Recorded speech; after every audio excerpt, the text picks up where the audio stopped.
What is conditional? Шартты сөйлемдердің бір-бірінен айырмашылығы қандай? Бүгін сізбен бірге өтетін боламыз. Сәлем, менің атым Айжан Самархан. Сонымен бірге, conditional дегеніміз не? Бірге таныс болайық. Алдымен бізде олардың формуласы, я? Zero conditional, немесе conditional zero, я? Формуласы бізде if сөзі арқылы жасалады, барлық сөйлем if сөз арқылы жасалады. Және шартты бөлігі present simple, нәтиже бөлігі present simple. Яғни, бұл дегеніміз қойылған шарт осы шақта қойылды, және осы шақта орындалды деген сөз. Келесі conditional one or first conditional, я? If сөз арқылы жасалады, әдеттегідей шартты бөлігі present simple тұрады, нәтиже бөлігі future simple. Яғни, қойылған шартымыз осы шақта, не болмаса келер шақта орындалу мүмкіндігі жоғарғы екенін білдіреді. Conditional two or second conditional, я? Шартты бөлігі past simple тұрады, өткен шақта. Ал нәтиже бөлігі would және етістік. Бұл жерде осы шақтағы қойылған шарт, осы шақта немесе келер шақтағы орындалу мүмкіндігі жоғары екендігін білдіреді. Одан соң conditional three or third conditional. Яғни бұл жерде шартты бөлігінде past perfect тұрады, және нәтиже бөлігінде would have, содан кейін етістіктің үшінші формасы тұрады. Бұлармен келесі жеке-жеке таныс болайық, я? Conditional zero or zero conditional, я? Нөлдік шартты сөйлем қалай жасалады? Формуласын тағы да айта кетейік, осы шақта, я? Present simple және present simple.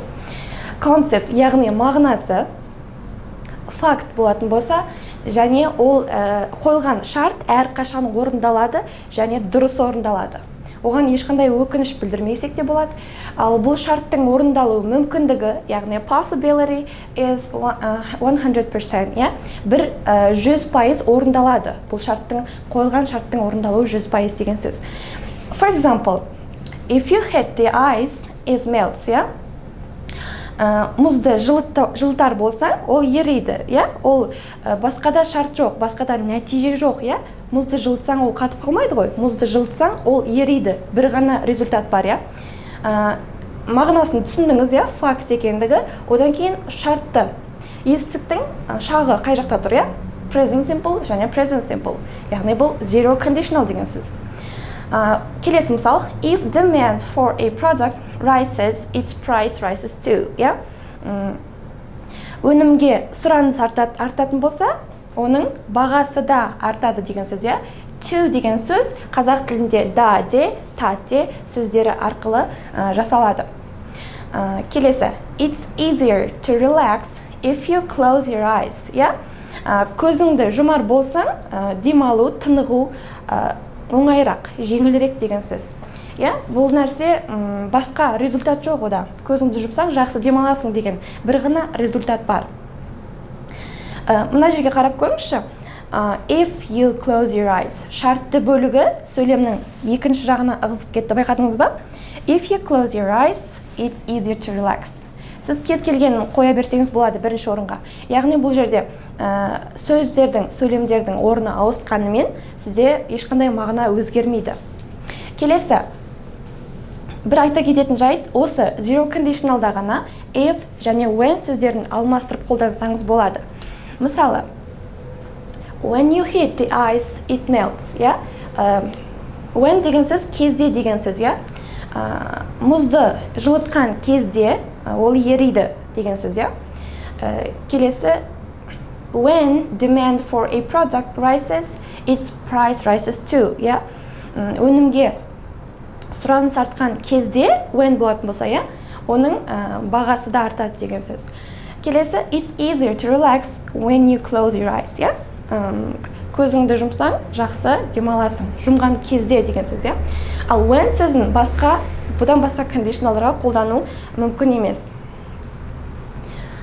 Келесі, conditional one, немесе first conditional, я? Формулаға келейік.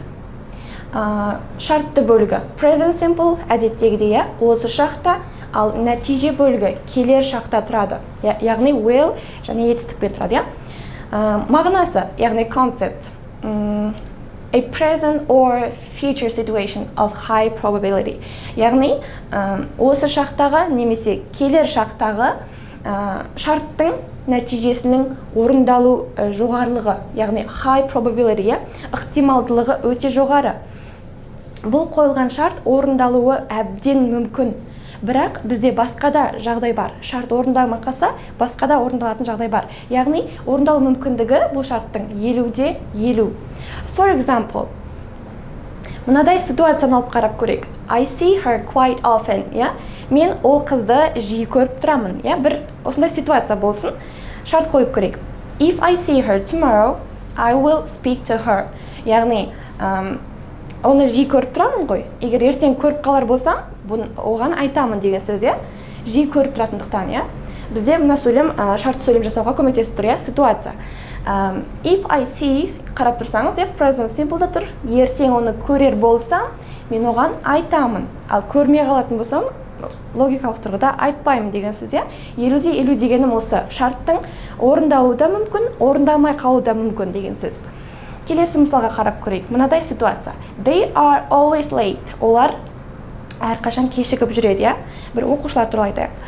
Ал енді біз олардың кешігетіндіктерінен мынадай шарт қойсақ болады. I will not let them in if they are late again.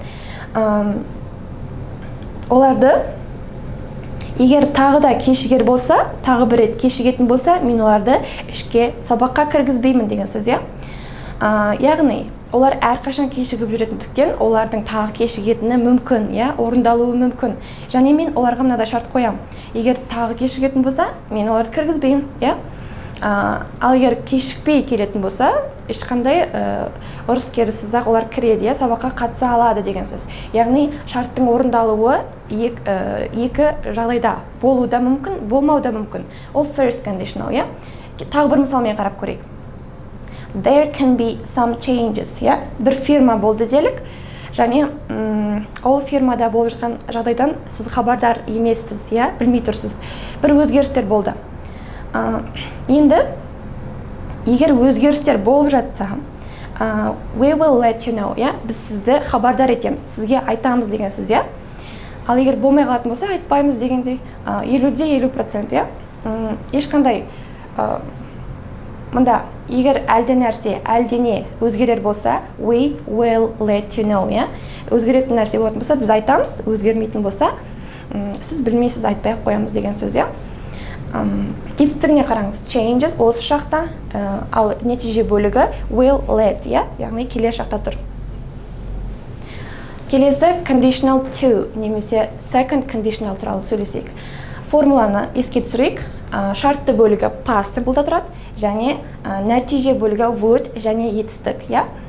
Ал мағынасына келсек, бұл жерде a present or future situation, дәл бірінші conditionalдағыдай, бірақ бұл жерде low probability, яғни ықтималдылық, шарттың орындалу ықтималдылығы екі талай, мүмкін емес дегенге сай келеді.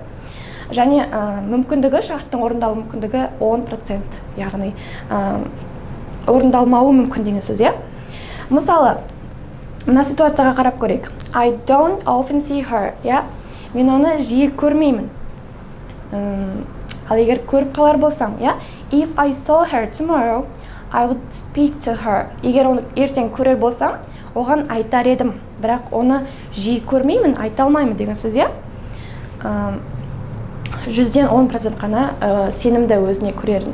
Екінші жағдай, I don't have any time this week, осы аптада ешқандай уақытым жоқ, Ал егер уақыт бола қалса ше, 10%-тік бізде үмітіміз бар, Егер уақыт бола қалса, if I had some time, I would tidy up my office, Егер менде біраз уақыт болса, had some time, көрдіңіз ба? Past simple. Мына жерде had етістігі ол негізгі етістікті білдіреді.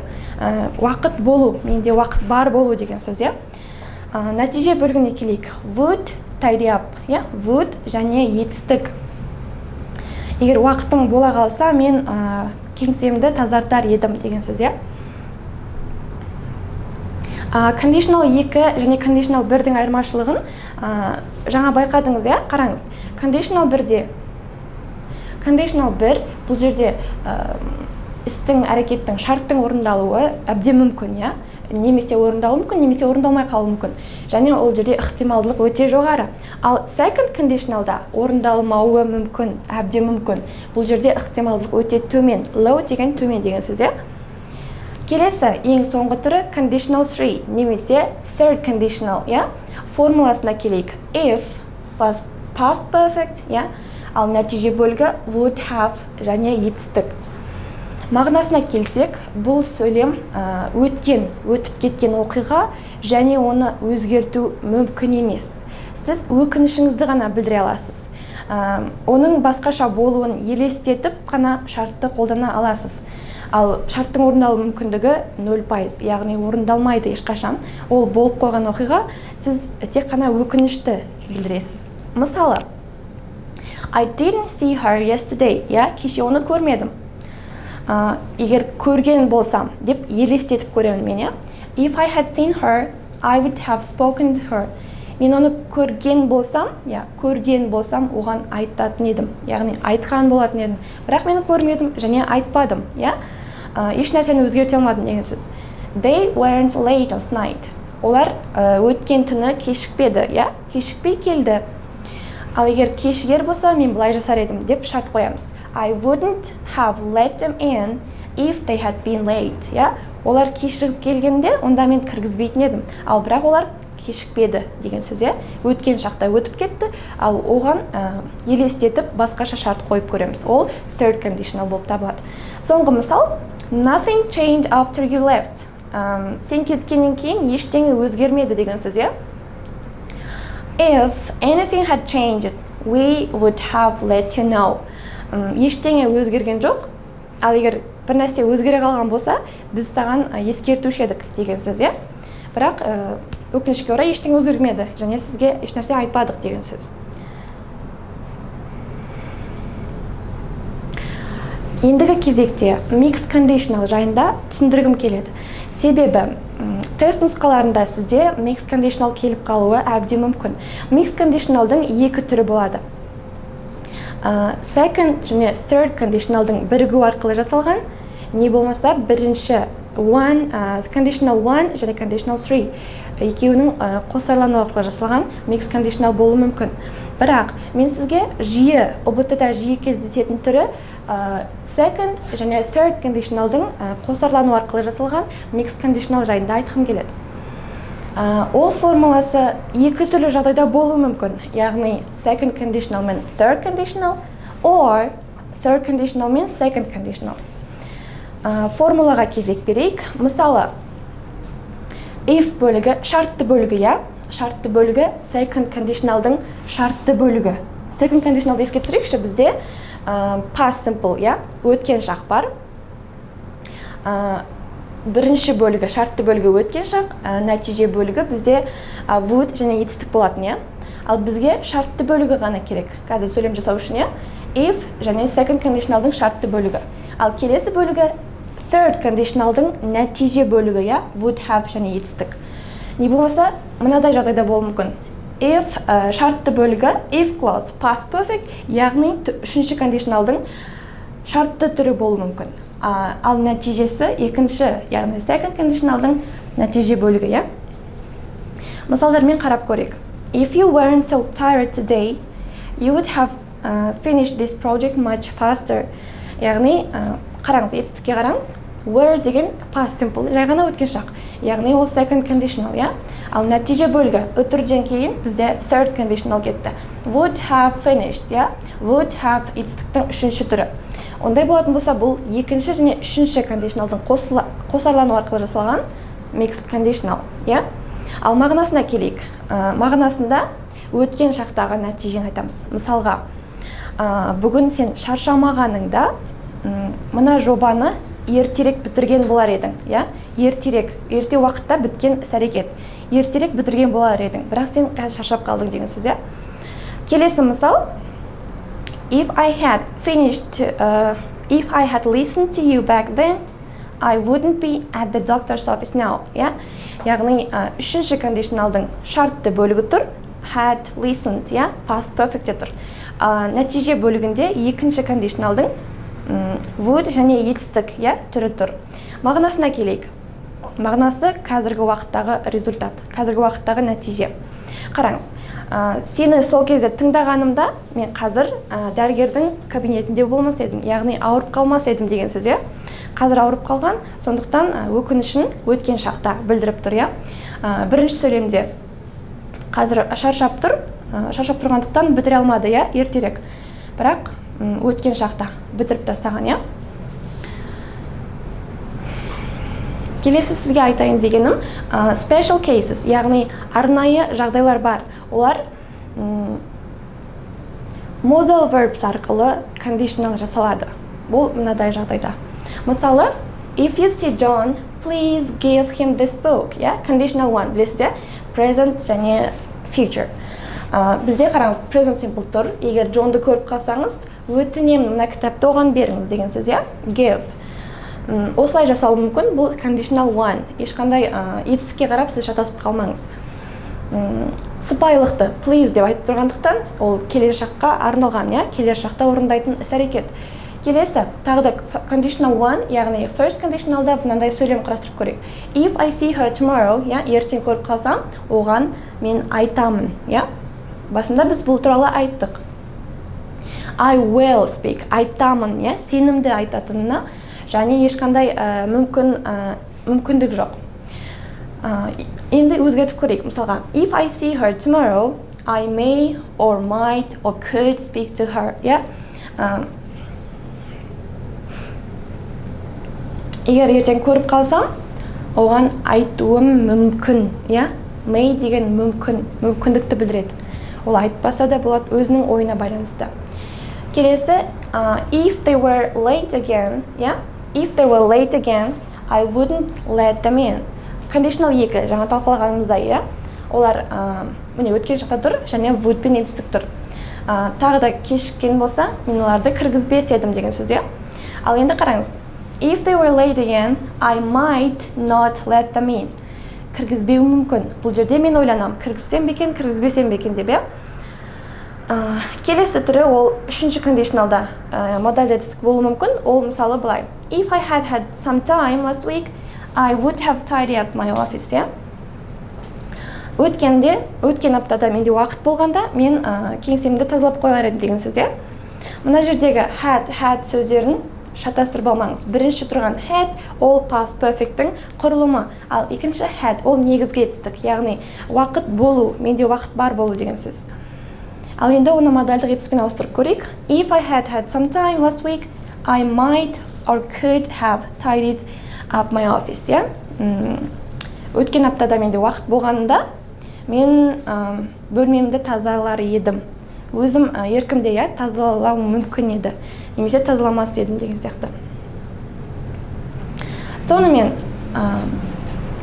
енді практикаға көшейік, Мынау ОБТ сұрақтарындағы conditionalға қатысты шартты сөйлемдер, Бірінші, the conditional sentence, Алдымен сіз тапсырмаға мұқият болыңыз. Қараңыз, conditional sentence тап деп тұр. Бұл жерде ешқандай да мысалға second conditionalды тап, не болмаса first conditionalдың түрін анықта деп тұрған жоқ. Сізге жай ғана conditional sentence деп тұр. Онда сізде жауаптарда conditional сөйлем тұрмауы да мүмкін. Сізге conditional бар құрылым керек. Білеміз, if сөз арқылы conditional жасалады. Мына варианттардан if сөзін іздейміз. Can I have some soup, please? Бұл жерде жоқ, сұралу сөйлем interrogative sentence, It will be cheaper if we go by bus, Біз автобуспен барар болсақ, арзан болады, Мұнда біз if сөзіне қараймыз, және етістікке қараймыз. Go, present simple тұр. Ал енді нәтиже, it will be, нәтижеде келер шақ тұр. Яғни бұл first conditional, D варианты дұрыс болады. Қалған варианттарын талдап көрейік. It was very hot, so I opened the window, Өте ыстық болды, сөйтіп мен терезені аштым. Бұл жай ғана compound sentence, күрделі сөйлем.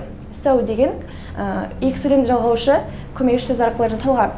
Listen carefully, бұл бұйрықты сөйлем, imperative mood.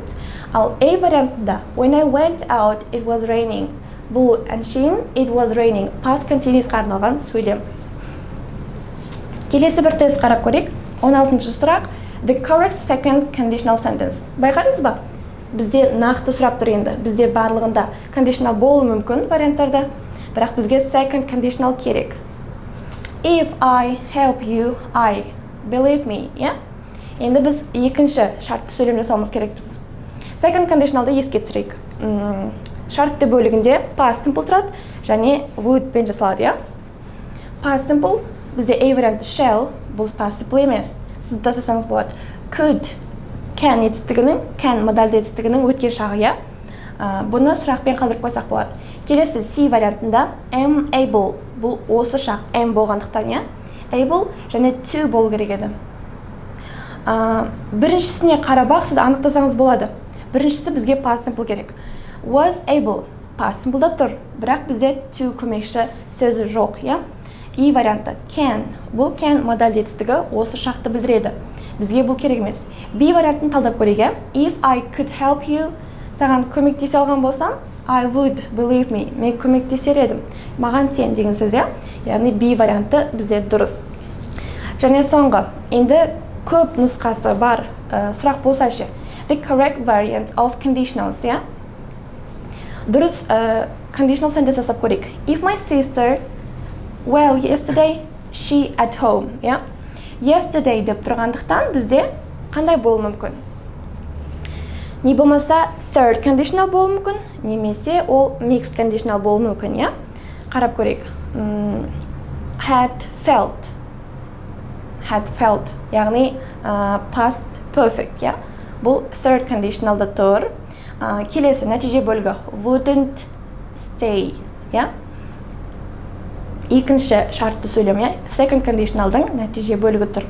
Мұнда бізде mixed conditional бар. A варианты дұрыс, қараңыз. If my sister had felt well yesterday, she wouldn't stay at home. Егер әпкем кеше жақсы сезінгенде, had felt, ол үйде болмас еді, үйде жатпас еді деген сөз. B вариантын қарап көрейік. Doesn't feel. Does деген осы шаққа арналған, ал yesterday өткен шақта. Бұл вариант дұрыс емес. Келесі, shall feel, ол келер шақ, бізге өткен шақ керек. Бұл да дұрыс емес. D варианты feels. Feels осы шақта, бұл да дұрыс емес. Және E варианты won't feel. Won't feel деген will not feel деген сөз. Won't feel ол келер шақ, бізге өткен шақ керек болады, сондықтан бұл дұрыс емес. F варианты doesn't feel, осы шақта, тағы да дұрыс емес. Don't feel, she don't feel болмайды ғой, сондықтан тіптен қате. H варианты hadn't felt және would have stayed. Қараңыз. Hadn't felt деген ол past perfect, яғни third conditionalдың шартты бөлігі тұр, Ал нәтижеде third conditionalдың нәтиже бөлігі тұр would have stayed. Яғни H вариантын қойсақ та болады, If my sister hadn't feel well yesterday, she would have stayed at home. Егер кеше жаман, яғни жақсы сезінбегенде, үйде қалар еді деген сөз, Бізде дұрыс жауабымыз A және H варианттары дұрыс. Conditional sentenceке қатысты барлық ережелер осылар. Келесі кездескенше сау болыңыз.